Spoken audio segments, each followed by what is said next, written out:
Pemirsa, MTS Negeri 1 dan Min 1 Kota Palembang digugat oleh Yayasan Ksatria Bukit Siguntang selaku pemilik lahan, sehingga sekolah tersebut terancam digusur. Sekolah Madrasah Sanawiyah Negeri MTS Negeri 1 dan Madrasah Ibtidaiyah Negeri Min 1 Kota Palembang digugat oleh Yayasan Ksatria Bukit Siguntang selaku pemilik lahan yang ini sudah didiri ke bangunan sekolah tersebut sehingga terancam digusur. Yayasan Ksatria Bukit Siguntang merupakan yayasan pendiri Masjid Al-Jihad yang berlokasi persis di Buri MTSN 1 dan Min 1 Palembang.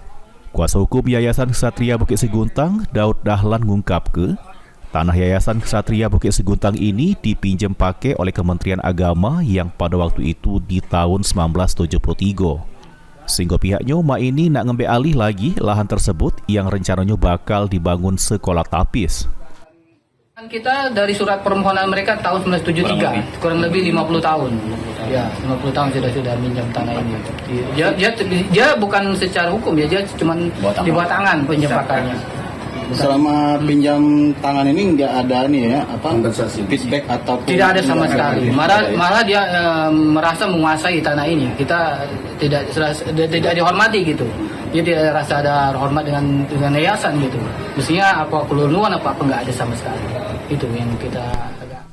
Sementara itu, Kepala Kementerian Agama Provinsi Sumatera Selatan, lewat Kepala Bagian Tata Usaha Kementerian Agama Provinsi Sumatera Selatan, Win Hartan nanggepi adanya gugatan tersebut. Pihaknya menilai kalau tanah tersebut milik negara. Saya memuji Pak, negara sudah mengakui bahwa itu lahan milik negara, milik Kementerian Agama Republik Indonesia, dan sudah dibangunlah gedung-gedung oleh pemerintah Republik Indonesia.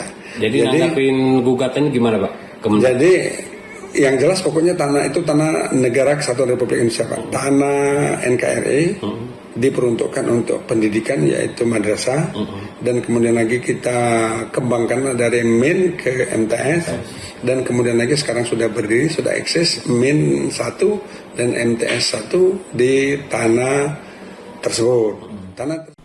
Lutfi, PAL TV.